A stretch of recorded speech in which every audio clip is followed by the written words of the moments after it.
Bene data bakundwa b'umwami Yesu Kristo, mwese abakurikira izi nyigisho tubahaye ikaze mu biganiro bya Saveur Divine. Ibi biganiro mu bitegurirwa n'abavugabutumwa bwiza batandukanye, akaba ari umuhamagaro ugendera ku ijambo ry'Imana byanditse mu gitabo cy'ubutumwa bwiza uko bwanditswe na Matayo ibice 24 umurongo wa 14. Kandi ubutumwa bwiza bw'ubwami buzigishwa mu isi yose ngo bube ubuhamya bwo guhamiriza amahanga yose, nibwo imperuka izahera ko ize. Ibi biganiro mubikurikira ku channel ya YouTube yitwa Saveur Divine. Tubifurije kugubwa neza. Imana Data ari nayo So ibaha umugisha.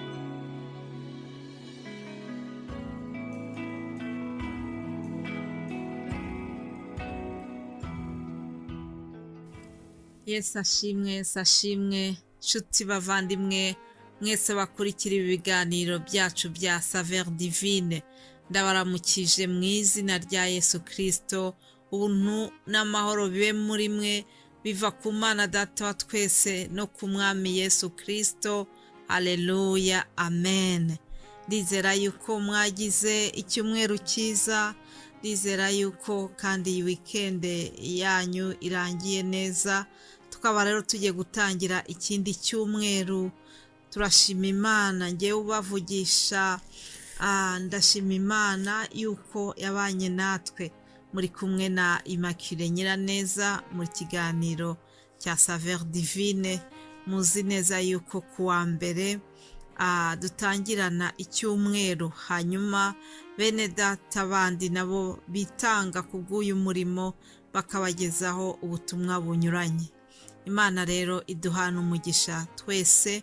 Bahaye ikaze muri uyu mwanya mwiza wo kumva ijambo ry'Imana.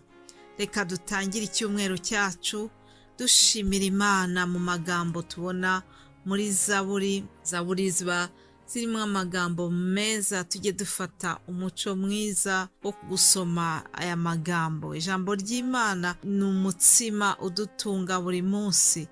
Ijambo ry'Imana kandi ni ukuri. Rero ijambo ry'Imana ni ubuzima. Ndakwifuriza kuryoherwa n'ijambo.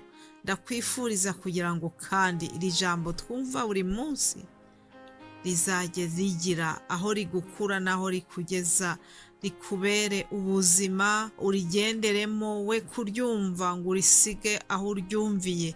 Imana idufashe kugira ngo iri jambo twumva turyandike mu nkingi z'imitima yacu, kugira ngo riduherekeze muri uru rugendo twiyemeje rwo kujya mu ijuru. Dusome rero Zaburi 117. Haranditse ngo mwa mahanga yose mwe nimushime Uwiteka, mwa moko yose mwe nimumuhimbarize, kuko imbabazi atugirira ari nyinshi, kandi umurava w'Uwiteka uhoraho iteka ryose. Hanyuma dukomeje kuri Zaburi 118 naho haravuga ngo nimishimire Uwiteka yuko ari mwiza, kuko imbabazi ze zihoraho iteka ryose. Abisirayeli bavuge bati imbabazi ze zihoraho iteka ryose. Inzu y'aba Aroni ivuga iti imbabazi ze zihoraho iteka ryose. Abubaha Uwiteka bavuge bati imbabazi ze zihoraho iteka ryose. Ubwo nari mu mubabaro nambaje Uwiteka, Uwiteka aranyitaba anshyira ahantu hagari. Uwiteka ari mu ruhande rwanjye, sinzatinya. Umuntu yabasha kuntwara iki? Uwiteka ari mu ruhande rwanjye arantabara. Imana ishimwe cyane. Mbese Uwiteka ari mu ruhande rwawe? Mbese wishyize mu bwishingizi bw'Uwiteka? Ndakwifuriza kugira ngo uhitemo neza, uhitemo kugira ngo ube munsi y'amababa y'Uwiteka, munsi y'amababa y'Isumba byose. Niho hari ubuzima, niho hari uburinzi, niho hari ugutabarwa. Ngo Uwiteka niba ari mu ruhande rwacu, nukuri ntabwo tuzatinya ikibi icyo ari cyo cyose. Ndakwifuriza rero kugira ngo Uwiteka abe mu ruhande rwawe, maze wumve gutabarwa kuvuye ahera ho mu ijuru. Ndakunda nanone uyu murongo wa 24 wo muri Zaburi 118. Uwo murongo uravuga ngo uyu ni wo munsi Uwiteka yaremye, turawishyimiramo, turawunezererwamo. Aleluya! Uyu munsi wo kuwa mbere dutangiye icyumweru ni umunsi Imana yaturemeye. Ndakwifuriza kugira ngo uwishimiremo, ndakwifuriza kugira ngo uwunezererwemo, ndakwifuriza kugira ngo ubonemo imigisha yose iva ku mwami wacu Yesu Kristo. Ndakwifuriza kugira ngo nukuri utangire icyumweru uri mu mbaraga z'Imana. Aleluya! Iki cyumweru cyose dutangiye nkwifurije kugira ngo uzagume mu bwihisho bw'isumba byose, kandi uzagume mu burinzi bw'Imana. Igiteye ubwoba cya nijoro ntikizagutinyisha nk'uko ijambo ryayo ritubwira. Ndetse hari n'ubuhanuzi bukomeye tubona muri Zaburi ya 91, hatubwira ngo abantu 1000 bazagwa iruhande rwawe, abantu inzovu bazagwa iburyo bwawe, ngo ariko ntibizakugeraho. Aleluya! Ndakwifuriza kugira ngo ibibi byose Imana izabikurinde, ntibizakugereho mu izina rya Yesu Kristo. Uzabe mu burinzi budasanzwe, ubudahangarwa bw'Imana uzabe ku buzima bwawe muri iki cyumweru dutangiye. Ngicyo icyo nkwifuriza mu izina rya Yesu. Imana ibaha umugisha mwebwe mwese abakozi b'Imana bitanga bagategura ubutumwa kugira ngo babusangize abandi. Ni umurimo ukomeye, ni umurimo usaba kwitanga, ni umurimo vrema usaba ndetse no kwitwararika, kubanza kwiyeza, kubanza gusenga kugira ngo ibyo twigisha abandi bihwane n'imbuto natwe twera buri munsi. Ntabwo rero ari ibintu biba byoroshye, ariko dushobozwa byose ngo na Kristo uduha imbaraga. Imana rero ibaha umugisha mwebwe mwese abitanga kugira ngo ijambo ry'Imana rigere ku bandi.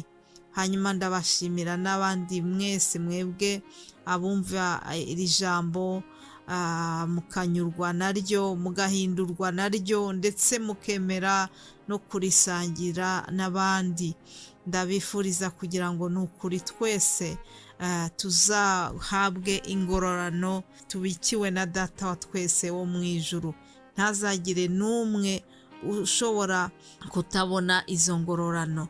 Ibyo ngibyo nibyo mbifuriza kugira ngo twese tuzagere imbere ya Data, tunezerwe kubwo iyi mirimo tuzaba twarakoreye hano muri iyi si. Kandi muhumure, nzi neza yuko hariho n'imigisha yindi tuzahabwa na mbere yuko tujya mu ijuru. Rero mbifurije kugubwa neza mwumva bino biganiro bya Saveur Divine. Uwiteka akomeze abagirire neza, amagambo mwumva abubake, ababere ubuzima, ababere umutsima ubatunga muri uru rugendo twiyemeje tujya mu ijuru. Nk'uko mubizi, niba mwarashoboye gukurikira icyumweru cyashize, twabaganirije ku magambo avuga ngo inshingano Yesu Kristo yasigiye abamutegereje, abamwizeye bamwakiriye nk'umwami n'umukiza wabo, bakaba bamutegereje, bakaba biteguye kuzajyana nawe aje gutwara umugeni. Hariho inshingano dufite. Yesu yadusigiye inshingano, aratubwira ati mube maso, musenge kugira ngo mutagwa mu moshya. Iyo ni imwe mu nshingano yaduhaye. Arongera aratubwira ngo mwirinde. Rero iki cyumweru dutangiye tuzakomeza kureba n'iyindi nshingano ikomeye Yesu yasigiye abigishwa be. Reka dusome ijambo tubona muri Matayo 28 umurongo wa 19 akaba ari naryo jambo turangirijeho, handitse ngo Yesu atuma abigishwa be mu mahanga yose.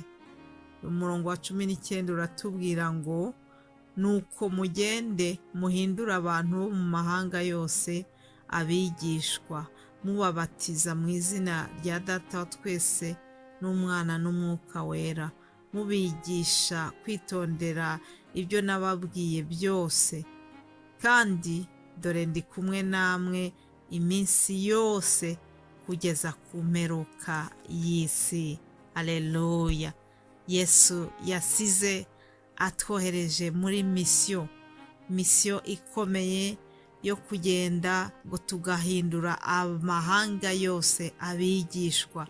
Ariko rero nk'uko mubizi, n'abakozi bo muri iyi si n'abakoresha bo muri iyi si, iyo bohereje abakozi babo muri misiyo, babohereje ubutumwa ubu n'ubu, ngo bajya babaha na frais za misiyo, bakabaha amafaranga azabatunga, bakabaha ibyo bakeneye muri iyo misiyo baba bagiyemo. Yesu nawe yaradupfunikiye aravuga ngo aho ngaho mbohereje ntabwo muzagenda mwenyine, ahubwo nzabana namwe iminsi yose kugeza ku mperuka y'isi.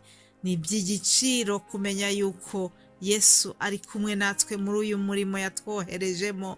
Aleluya! Ndabifuriza kugira ngo uzagire icyumweru cyiza mwumva ibiganiro twabateguriye. Yesu abahe umugisha mu izina rya Yesu. Amen.